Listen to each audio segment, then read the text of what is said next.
Welcome to the Spirit of a Badass, where we celebrate stories of courage, hope, and resiliency. I'm your host, Alecia Jacobson. Hello to all my badasses listening today. Thank you so much for being here. We have a really neat episode for you today. It actually started out as badasses in the community. And then as I started talking to my guest, Kim, I was like, I have like a bazillion other things I want to hear from you. So I invited her back. So you will hear her segment for badasses in the community at the end. But first, you're going to hear all about what she does and what she has co-created with some other fellow women in the community, and hopefully get inspired to go out and do whatever it is that you have a spark inside of you to follow through on that, because that is the part. Well, one, I'm guessing these stories are going to tug at you, but I think there's so many places that we have this kind of spark or the seed planted and we don't follow through on them. And that is a part that I kind of want to get into a little bit. So welcome to my guest, Kim Nickel. She is a founding mother and co-chair of Luke's Closet, which provides clothing to Dane County children in foster and kinship care. Kinship is typically when a grandma assumes responsibility for the children. Foster and kinship children have often experienced trauma, so providing clothes helps caregivers better focus on loving them and not the stress of providing for them. Welcome, Kim. Hi, Alecia. Hi. Thanks for coming back again. Yeah, I love it. It's so fun. Yes. Okay. Could you share a little bit about the kind of inception of this? Sure. Okay. Yeah. I love how you talked about the spark, right? Because that really, that's just an ongoing thing throughout Luke's Closet. And it started with a spark. So myself and three others were having lunch one day. Our children were little, trying to figure out, just aware of the abundance that our children had in our lives and the gap there is between us and some other families. At the same time, two other women were starting to raise awareness around the unique needs of foster families in the community. And it just sparked. And the five of us met and away we went, right? A couple weeks later, thanks to a church saying, yes, we would love to house this for you, we were collecting clothes, and a month later we were delivering clothes. It all happened really fast. Yeah. And many people have an idea or a spark or a seed, whatever you want to call it. Not many people follow through, because if you think of all the ideas that people have had, that's like, oh, that would be so great, whether on their own or in conversation or fellowship, whatever that is. A lot of people have that, and they might think back of, oh, I remember when I had this great idea, and there's a lack of follow through or whatever it is to take it to the next step. What did you, and you are in this with other people, but I'm going to be speaking specifically about you, but this is a project that you have done in an organization that you do in community with others. But what was the difference? What took you from this idea to actually like, we are full steam ahead? That's a really good question. So Luke's Closet lives in a church, so we all have some sort of faith. So whether you call that the Holy Spirit, spark, karma, kismet, coincidence, there's some sort of external inertia that fueled all of us. And then I would say that brought us together, and that community of women, we can do really powerful things. We were in that room and bada bing, bada boom, away it went. I guess maybe just taking that next step to go from concept to, oh, maybe let's follow up and have that meeting. Let's ask them if they'll help us with this. Let's agree to meet other partners. Whatever that logical next step is, it happened for us, and then the ball was rolling. Yeah. Was there anything within you that, is this something that you just innately have, that you are unafraid to take that next step? Is this just kind of part of you, or what was that? I would say, me personally, I probably am much better at starting things. Thankfully, I married a man who's really good at finishing things. So there's a yin and the yang in that. But I'm probably, 6 a.m., a little perimenopause insomnia, and I am rocking and rolling. By 2 o'clock in the afternoon, not so much. And I think that 24-hour clock can also apply to kind of longer projects as well. Okay. So finding people who kind of complement you. I'm Yeah, sure there's people that are like, oh, I'll take this baton now. You've got this great idea, or you've got this like whatever. I'm sure there's all sorts of ideas that have yeah. come and they're like, oh, yeah, let's go. And I'll hold your hand and we'll walk together as we finish this out.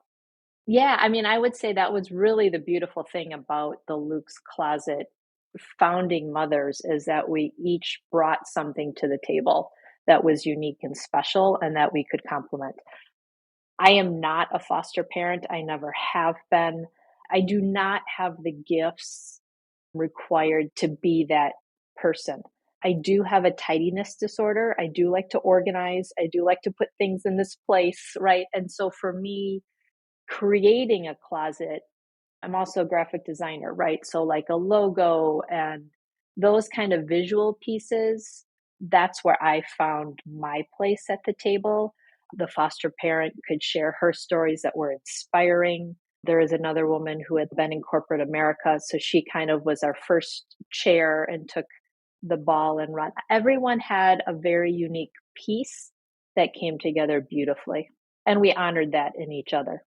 Yeah. And then next step, next step. And they're not huge next steps, I'm assuming. No, They're very small. But sometimes when people think about these things, it's like, oh, it seems so grand and they don't know what to even do. So they just sit on it and do nothing. we started in 2018, right? So 7, 8 years now. And we've evolved, we've changed, right? We started as solely a clothing closet for foster children. And then as us at the committee learned more about kinship families, which may be foster families, which may not be, that kind of extension of the social services system, it was clear we needed to embrace them as well. We started with 4 to 5 outfits per child. As our community embraced us and donations grew, and we learned about families not always having laundry in their homes and the need to, it just was logical, like, well, yes, we'll just give them more clothes so they have clean clothes for every day of school. So there was a lot of shifting, changing, growing pains along the way as well. But I don't want anyone to think that the first idea has to be the best. There is growth and change in my experience that happened along the way. Yeah. And being open to that, seeing that as, okay, here's some feedback. How do you adjust that with so many different people kind of involved in it? What are those kind of conversations like? Thankfully, they were respectful, I think. Not to say that there wasn't friction, but we were respectful with each other and able to move the ball forward in a way that felt okay. Yeah. Yeah, that honors where we're at now. Yeah. Yeah.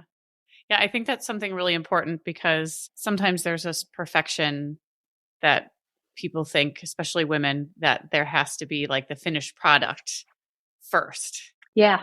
Yeah. And the kind of idea of, okay, we're going to start and see what happens and then shift and change and have conversations and then meet the needs as the needs. I used to, when I had the gym, I did a feminine hygiene drive.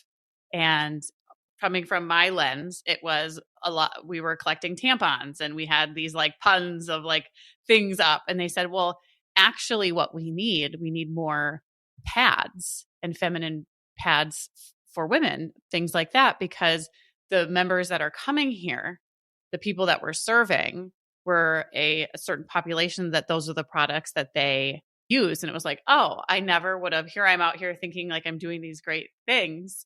And I had no idea. So then we adjusted and kind of shared the message of just because this is what you're thinking doesn't necessarily translate to not everybody is like this, which kind of the similar with the, oh, there's no laundry.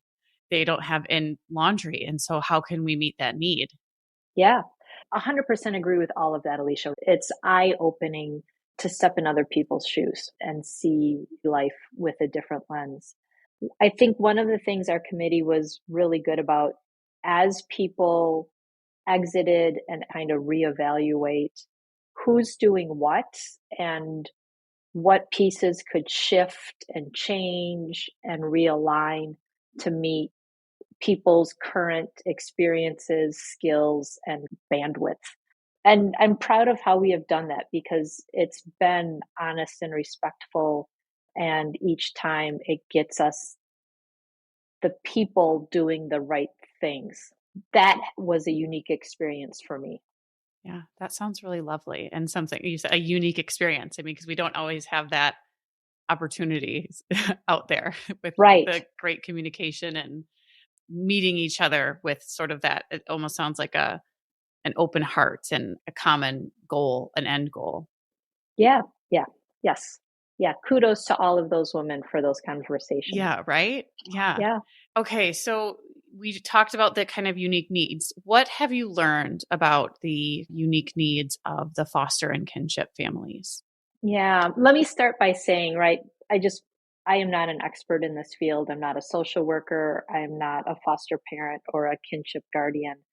The best way I can explain it is the families, they're messy. They're messier than I ever could have imagined, right? I think of foster as like, okay, they're getting passed from their parents to foster home, which is established and licensed, and all of that is true, right? But there's always a goal of kind of the biological parents staying active and healthy and connected to the children. And that's really hard for both foster and kinship families because the parents of the children are dealing with a lot, right? There's sobriety, there's drugs, there's incarceration, there's homelessness. I'm going to go with the assumption they want to be good parents, but for all the reasons, they're struggling right now. And so whether it's grandma who's trying to parent her child who's a drug addict and now trying to parent her grandchildren, or the foster parents who are caring and loving for a child while trying to maintain expectations and healthy boundaries and connections with the biological parents. In both cases, they're caring for a child, but they're also kind of parenting an adult child as well. And that's really messy and tricky, and just incredible respect for the grandmas, the aunts, the kinship families, and the foster parents who are on the front lines of that. Yeah. That is something I don't remember when it was, but I was much younger. When I talk about these ideas, Yeah. I am that person. I am you that has ideas and it's like, "Ooh, I'm a really good starter." And then I don't. And some things I follow through on obviously. But one of the things I think of the foster care, their needs getting met and kind of about the lack of that family support and just financial, all of the support system with that. And one of the things way back when I was much younger and before I got divorced and then had more kids, I wanted to do foster care. Yeah. Now it's not, I'm just drowning. Sure. Yeah. So listening to you, it hits because it's something that I've always kind of been drawn to, but don't really have the awareness and know much about it really. You have the closet and you said it kind of grew from there. So what other offerings do you have and how do you support you're talking about, addiction and kind of family dynamics of the parent and child or aunt, however that works. How do you kind of show up in these situations? Because those are some tricky ones. Yeah. Yeah. We really stay true to our mission, which is close. And then I would say year 3 or 4, the foster parent on our committee was really making us aware of the need for shoes. Shoes are expensive, kids outgrow them, used shoes are gross, right? So, how can we provide new shoes to children? And so that was an add on that through fundraising, some beautiful grants and organizations that took a chance on us gave us that opportunity to do so. So we really try to stay true in our lane. That being said, when we have we call them shop and eat events, when the kids can come and pick out their own clothes, sometimes you'll see the grandmas and the parents and the children, right, as they're trying to kind of reestablish the family unit. You get a sense of how difficult the dynamic is for everyone, grandma, parent, and child. I think one of the things that we've come to realize as Luke's Closet has grown is we just thought we were giving out clothes, and we've become kind of a safe place for families. They look forward to coming to our events.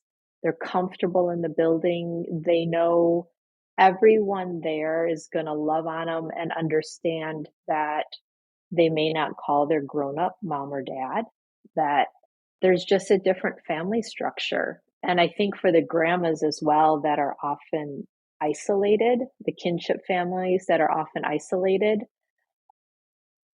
they have an opportunity to chat with someone who's kind of in the same tough situation that they are as well. So that's another way. Yeah. That must be, as a person who struggles to stay in her lane,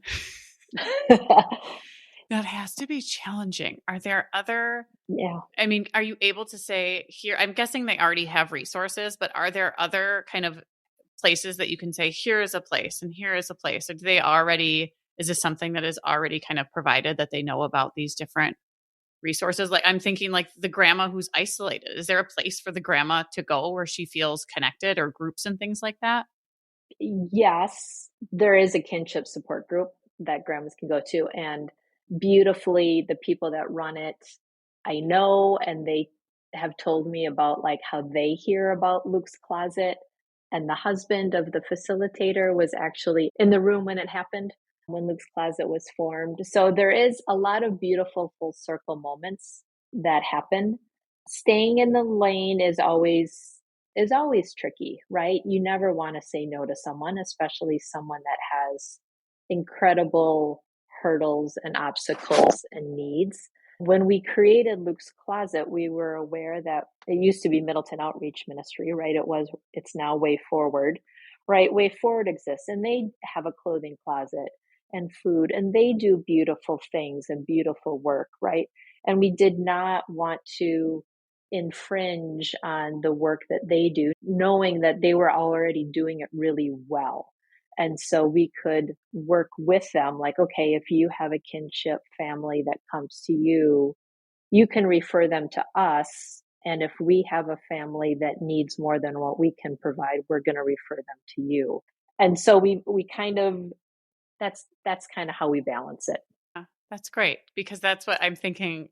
Again, I don't stay in my lane. I'm always like, oh, I could help with this and I could help with this. Yes. Yes. Well, especially if it's people, children, that children have, like, that's the spot in my heart is like, Yeah. it just crushes me when they are suffering for it's not them. Obviously they're just children. And so, okay, that's wonderful. You've been doing this since 2018. It has evolved. You have, I'm sure, many moments that have changed you. What are some of those moments? They are big and small. There was a volunteer shared with us that a child was in the closet looking at the clothes and asked why there was all this paper on the clothes. And it was tags, right? Because we have clothing that is new. And the child had never seen new clothing before, had never seen clothing with tags on it. That was a pretty humbling moment. Isn't that something? I mean, like, Yeah, that's a privilege check, yeah. right? The woman on our committee a beautiful foster parent who really encouraged us to seek out shoes, explained she had children in her home and they kept asking for shoes to wear in their bedroom. And that's not typically how most of our houses work, right? You kind of take the shoes off in the laundry room and then you go about your business and then you put them back on and da-da-da-da, right? And come to find out, the children really wanted to have shoes in the bedroom because they had been so used to living in a home where there was broken glass that they realized those shoes kept them safe, right? Physically. And so now that they were removed from the physical damage, they still wanted those shoes for like psychological support, right? And so that, okay, we need to work to get shoes. Okay, got it. And we did. I had a family that It was a foster family that called. It was like Thanksgiving Eve. It was an emergency placement. The children arrived with just the clothes on their back. And she wanted to come to the closet to pick out the clothes, right? She didn't want to take them to a store to go shopping, couldn't wait for a delivery. And she was about an hour, the foster mom was about an hour late coming. And she apologized profusely, and come to find out the children were just hungry.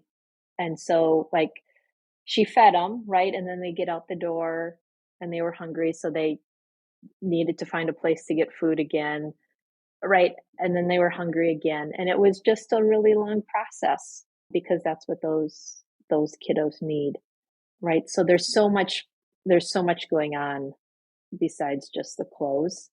And the last story I'll share, because I mean, there's really a bazillion of them, but this one happened fairly recently where a social worker reached out to me on a weekend. Hey, Kim, is there anyone in the closet? And I live close to it. And I happened to be there when she called. I'm like, yeah, what do you need? She's like, well, I'm at the hospital, the American Family Children's Hospital. And I've got 2 children here who are no longer able to stay with their parents, right?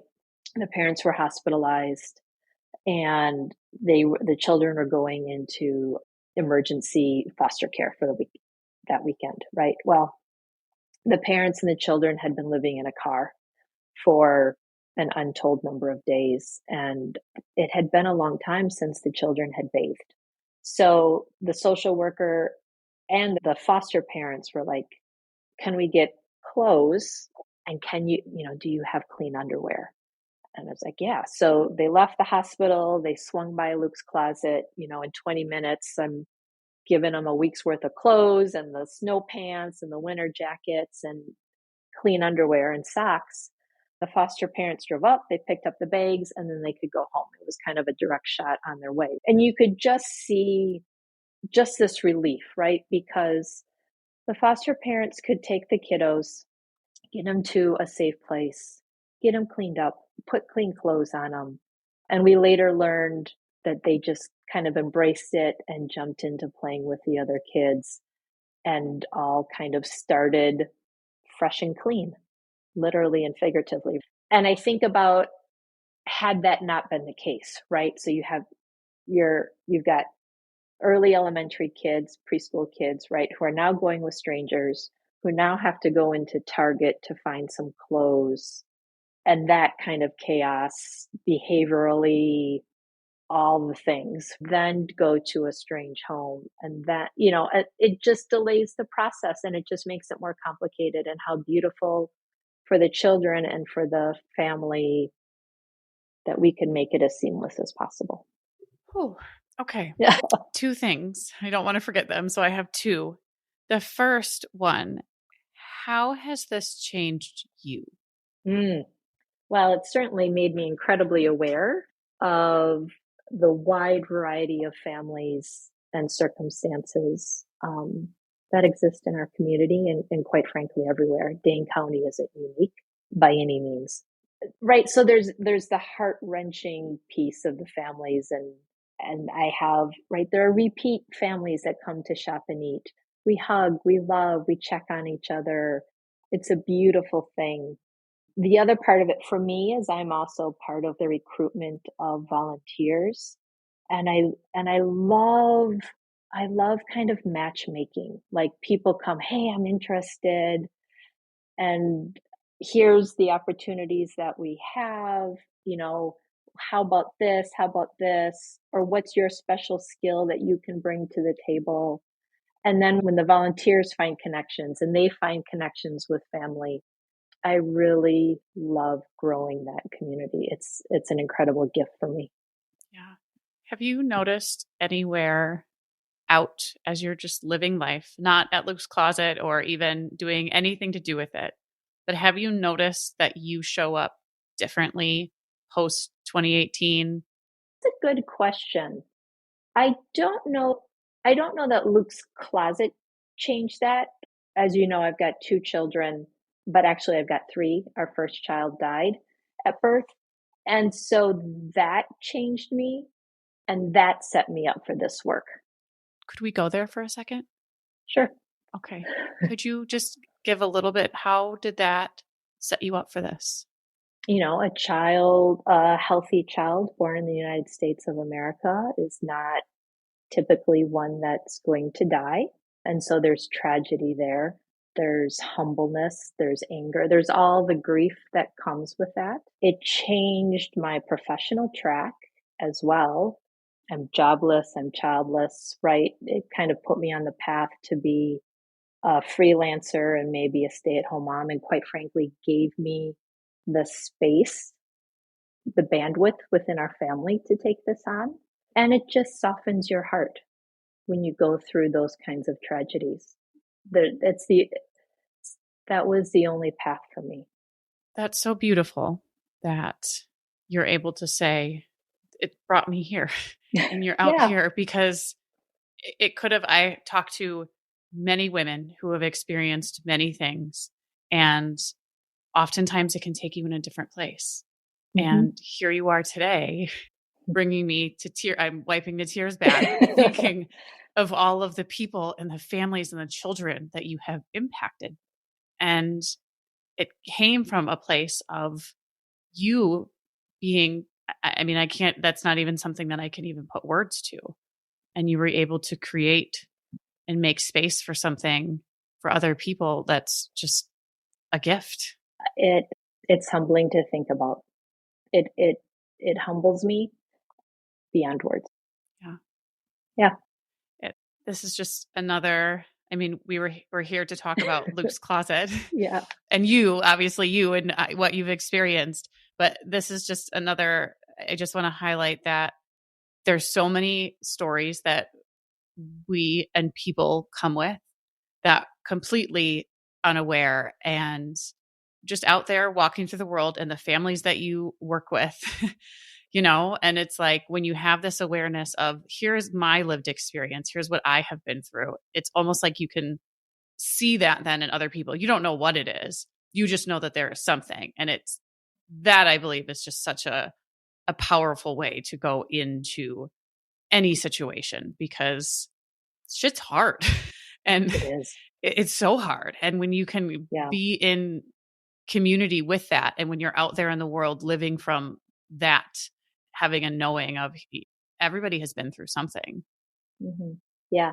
You need to stop asking good questions, right? Because let's be honest, Alecia, my daughter Maggie was not on my notes. Right? This was a Luke's Closet conversation. I will take you in a new direction now. Yeah. Only because I know there are other women and people listening that when they hear things, it's like, oh, it's almost like permission. Like, I too can go do something. I too can do this. Or I have also been through this. And it's so, it's like a weighted warm blanket with a hot cup of tea of like, here's a hug for you. I see you. Yeah, right. And let me say to all the women out there who are sitting in their blankets, right? Like, I sat on my couch for a year. I watched a lot of HGTV. I wallowed. It'll be 22 years this summer that Maggie died, right? And so that 15-year space, there's a lot that happened in there, and not all of it was planned, right? A lot of it was just survival.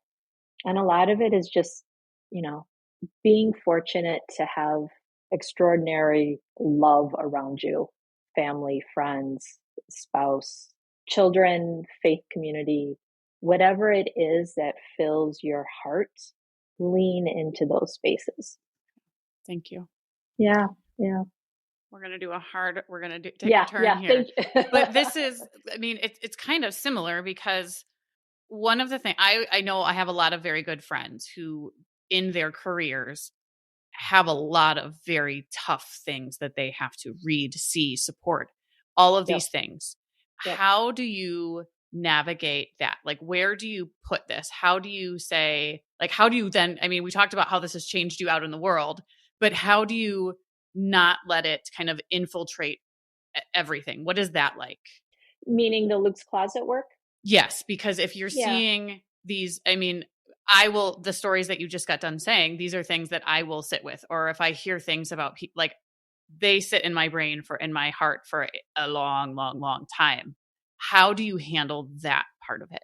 You know, maybe that's a cold heart on my part. Maybe it's just my limited exposure, right? Like these experiences happen. Some of them I hear secondhand through other volunteers. Some of them I experience myself.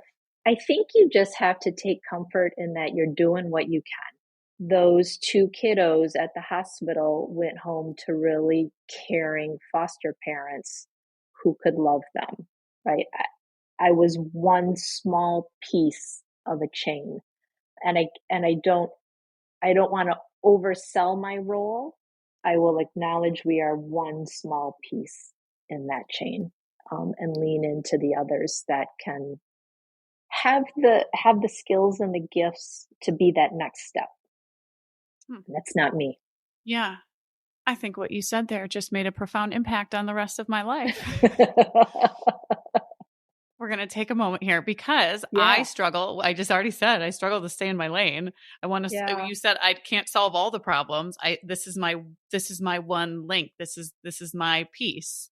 Wow. Are you that way in all of life? Sort of like very in your lane of it's almost like it feels very grounded. Like you're just very sure and steady. I am, and maybe that's, I married a dude that's pretty grounded and steady Eddie, who talks pretty slow, you know, and he's a great grounding force for me. I had a pretty grounded upbringing too, and maybe that's Maggie, maybe it's me. I don't know. I think it would be real.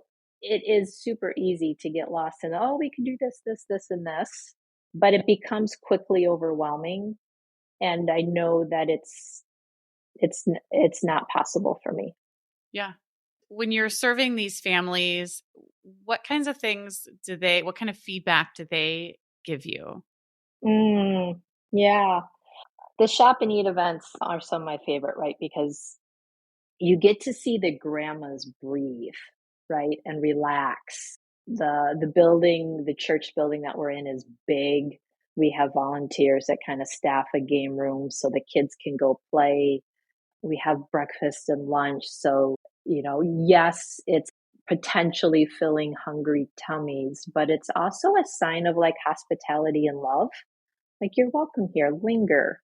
And you can see grandmas start to talk to each other. You'll see foster parents that maybe they were on call and had an emergency placement, and then those kids went to permanent foster placement families. And so those foster parents get to reunite with their kiddos. And that's a beautiful thing. We get a lot of gratitude and love. One of the families shared that the only clothes that their kids had came from Luke's closet.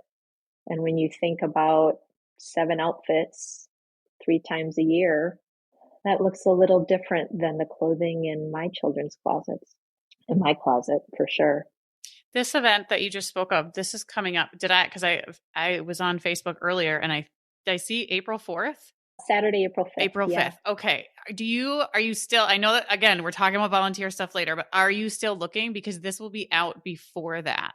Yeah.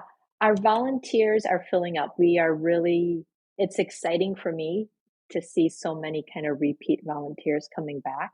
There are a lot of ways that people can help beyond that day, right? So we also look for donations of food so we can make like ham sandwiches and buy pizzas and have fruit and Go-Gurts and lemonade and all that kind of stuff. If you go to our website, you can find a link or just email one of us to get the sign up for the food donations. We always have a Amazon wish list for needed clothing as well. So that would be other ways that people could help, especially I understand volunteering time is something that people always want to do. I also understand that not everyone has that bandwidth time-wise. And so if your heart's calling, this is a way to do it. Yeah. Oh, wonderful.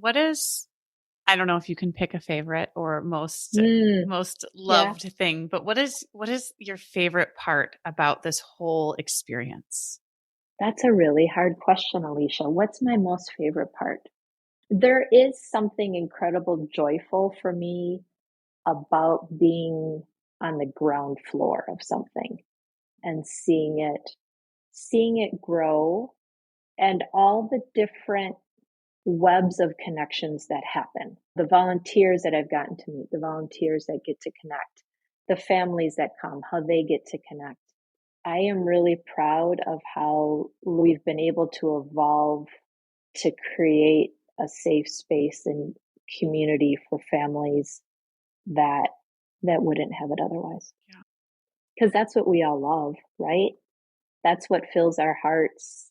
That's universal. That doesn't have race or socioeconomic or geographic implications. We all need community. Mm-hmm. Yeah. Thank you so much. Thank you for, I mean, I don't think we talked about it in the last one, but I have kind of known of you and Luke's Closet, Yeah. and we had connected, and I have to say nothing that you shared was what I don't know what I was expecting, Yeah. but I'm just so thankful, and I am proud. I had a question posed to me about what makes me proud, and it has nothing to do with me. I'm just so proud of all the people out there in the world doing some just really great work that has, just like you said, the web. And I Yeah. really hope that you being here has kind of expanded the web where somebody will hear this, or many people, and who knows what the ripple effect will be. So just thank you for doing what you do and continuing to do the hard work and the good work and taking care of people. Thank you, Alecia. Thank you for the opportunity. It doesn't have to be Luke's Closet. There are a lot of ways to support good in the world and be a part of that web. And I hope each and every one of us can find it, because it's better for us than it is for the recipient. Oh, 100%. I mean, just yes. And just take that next step. I mean, take the next step from a procrastinator. I do take the next step, but all of you take the next step too with your ideas. Yeah. You'll never know where it takes you, Right? like agreeing to a podcast for the first time. And I'm like, come back again. I have more questions. Yeah. All right, Kim. Thank you. So fun. Thank you, Alecia. All right, we are ready for today's Badasses in the Community. Today I have with me Kim Nickel. She is a founding mother and co-chair of Luke's Closet, which provides clothing to Dane County children in foster and kinship care. I'm so excited to hear. One, I've known you for a bit, but I think we might have had some crossover in different kind of social things or school. I'm not really sure, but my heart swells when I see your Facebook posts on Luke's Closet. You're so sweet. So yeah, I'm so happy to have you on today to share about Luke's Closet. So tell us about the organization, and I just said who it serves, but sort of how it started, things like that. Yeah. So Luke's Closet was founded about 7 years ago by myself and a handful of other women who were kind of at that point in our lives where our kids were old enough where we had the opportunity to bring some new things into our life. And there were 3 of us that were sitting around talking one day about all the clothes our kids have, right? And how we can better use that. At the same time, there were 2 other women who were really starting the conversation around the unique needs that foster families and foster children have. The 5 of us came together. The 2 and the 3 had never met before. The 5 of us came together. And within a week, we had a name, a logo, and a place. The church, St. Luke's, housed us. 2 weeks later, we were collecting clothes, and a month later, we were delivering clothes. And so it has been just this amazing journey that we've been on to create this space for kids in our community who have experienced things that most of us couldn't imagine. Yeah. This is not usually a question that I ask on these type of ones, but how did you get involved with specifically the kind of foster care and kinship? Where did that idea come from? So the 2 women that were kind of raising awareness around foster needs, it was happening in our church community. And then myself and 2 others that were having lunch one day, one of them knew a woman who had started a clothing closet in Arizona.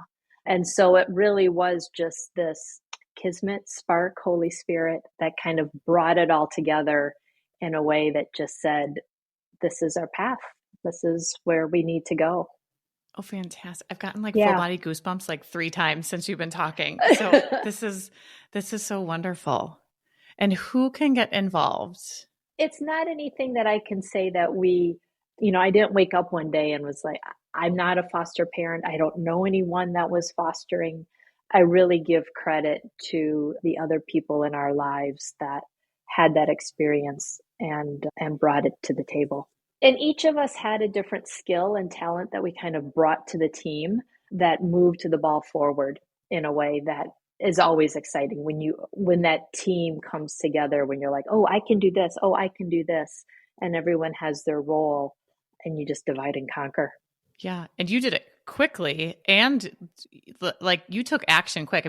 The team of people made it happen pretty darn fast. And credit to St. Luke's Lutheran Church in Middleton for just saying yes immediately. There wasn't hand wringing, there wasn't a lot of committee or approval process. It just said, yeah, you should do this, and we've got space for you. It's divine timing and everything is like all the words. Yeah. Yes. Oh, wonderful. So who can get involved with Luke's Closet and what does involvement look like? Yeah, that's a great question. So yes, St. Luke's kind of houses Luke's Closet, but we have volunteers from inside the church and outside of the church, and we love and welcome all of them. So you do not have to be a member of the church community to participate. And there's a lot of different ways you can do so. You can volunteer for specific dates or kind of ongoing volunteer needs. And for those that don't have time to volunteer, you can also donate your children's clothing. We have an Amazon wish list that you can shop from. And then for our events, when the families come to the church to shop the closets, we also provide a meal, breakfast and lunch, to give the families kind of some fellowship and community. And so we're always looking for food donations as well. And all of that is always available on our website.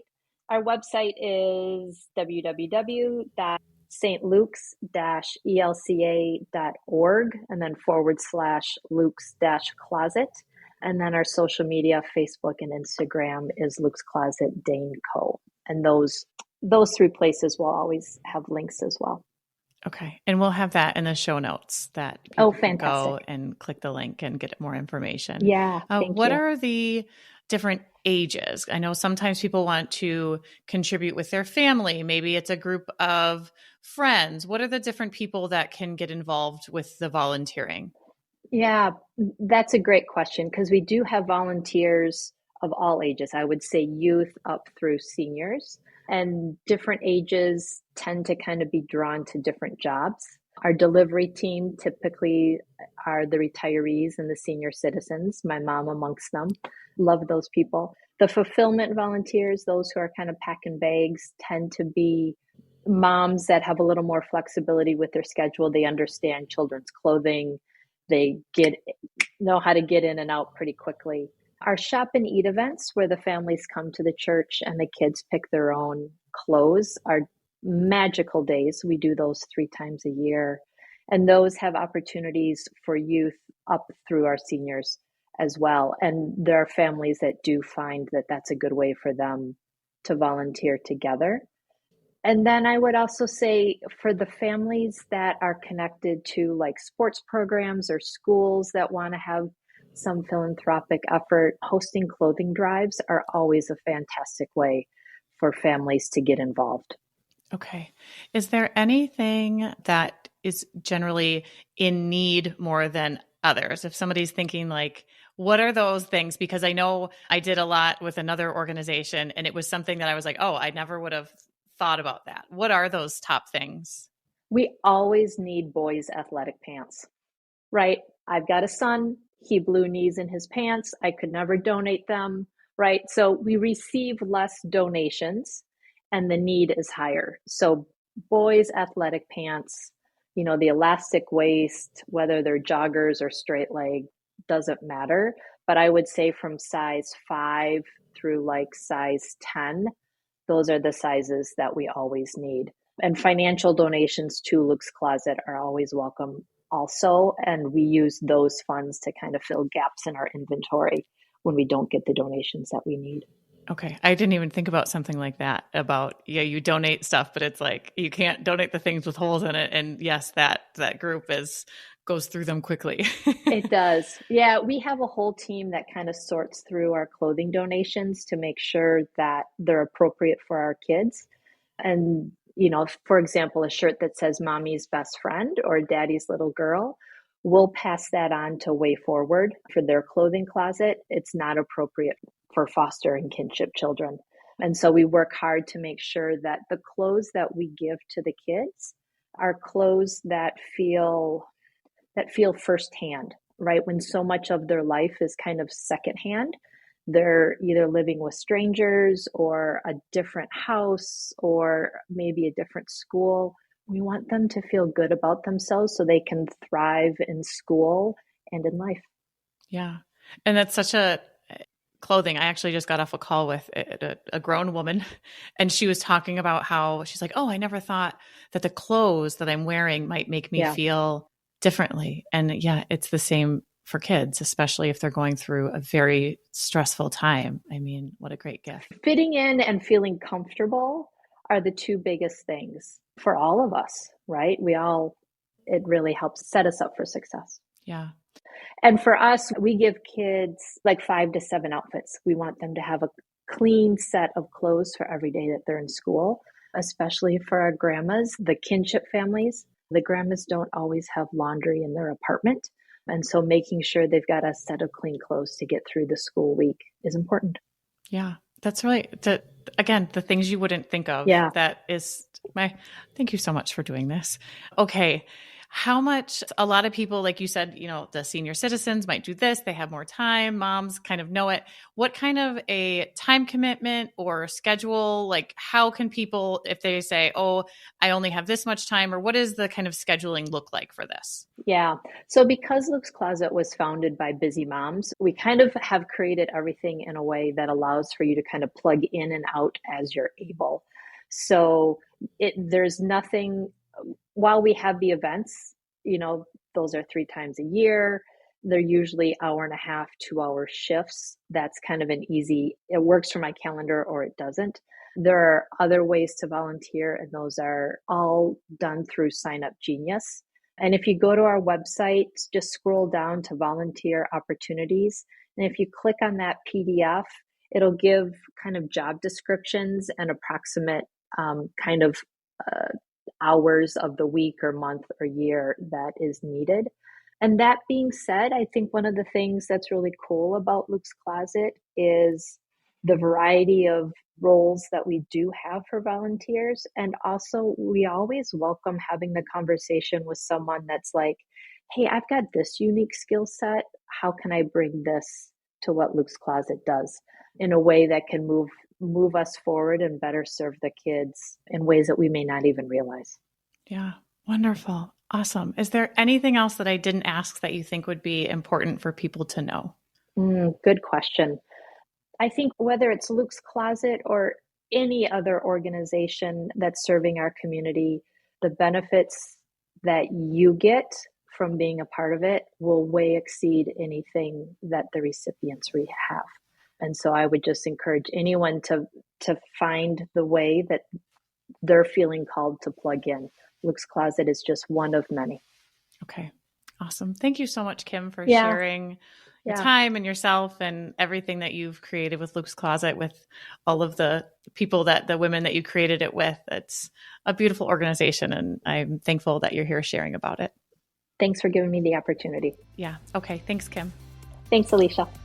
Spirit of a Badass is a Lit Path Studios podcast and is produced by Jamie Gale and Alecia Jacobson. Music by Shane Ivers. We'll be back with another inspiring interview. Until then, keep your spirits high and your energy badass.